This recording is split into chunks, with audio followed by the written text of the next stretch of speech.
Ang programang ito ay rated SPG. Striktong patnubay at gabay ng magulang ang kailangan. Maaaring may masiselang tema, lengguwahe, karahasan, sexual, horror o droga na hindi angkop. Pag-usap ka na anak mo. Correct?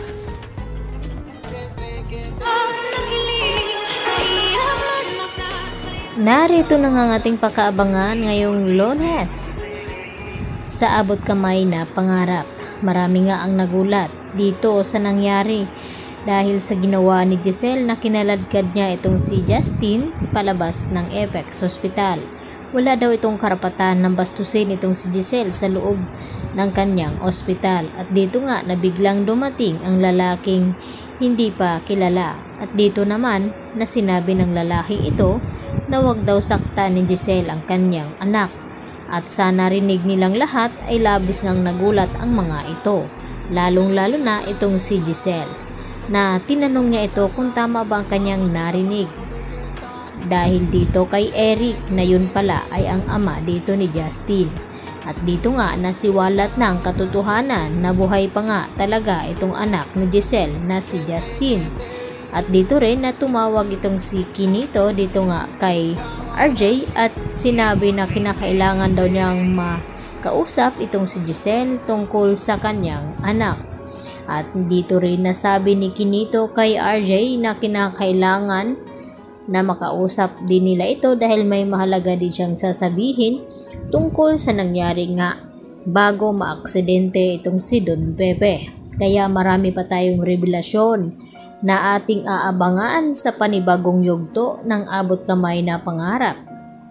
Samantala napaiyak naman itong si Lynette nang magsuklay nga ito na nalalagas nga itong kanyang buhok at naalala ni Lynette ang kanyang nakaraan noon na nagkaroon nga siya ng cancer kaya nakalbo siya at dito naman na ginamot ni Annalyn Santos itong si Lynette at ngayon tila bumabalik na naman ang kaba sa kanya at umiyak siya dito kay Carlos Benitez at tinanong niya ito kung ano daw ang nangyayari sa kanya at sabi naman ni Carlos ito ay simbolo ng pagiging stress dito ni Lynette at nagiging traumatic kaya kinakailangan daw niyang magpatingin talaga dito nga kay Evangelista dahil siya ang makakatulong dito kay Lynette nang sa ganon ay hindi lalala ang kanyang kalagayan.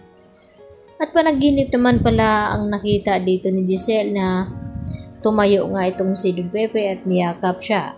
At dito rin na nagpapahiwatig at sinabi ni Don Pepe kay Giselle na wag daw mag-alala dahil makakasama na nga daw niya. At hindi sinabi ni Don Pepe kung sino ang kanyang tinutukoy sa kanyang panaginip.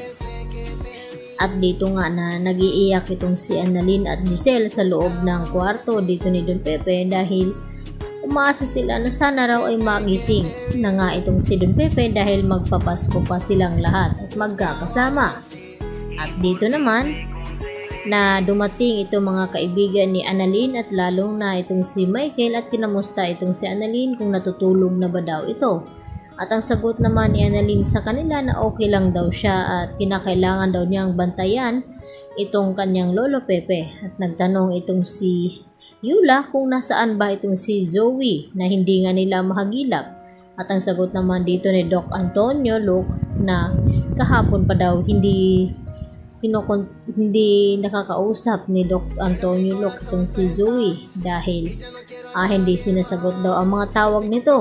Kaya nagtataka na ang mga ito kung nasaan ba at sabi naman ni Annalyn na sana raw ay intindihin na lang muna daw nila itong si Zoe dahil sa nangyayari nga ngayon kay Lolo Pepe at nakiusap itong si Annalyn na kapag pumasok na sa Apex itong si Zoe ay sana wag na daw nila itong paringgan na kung ano-ano at humahanga naman itong si Doc Reveneses dito sa kabaitan dito ni Annalyn na kahit inaaway siya ni Zoe ay mabait pa rin ang kanyang pakikitungo.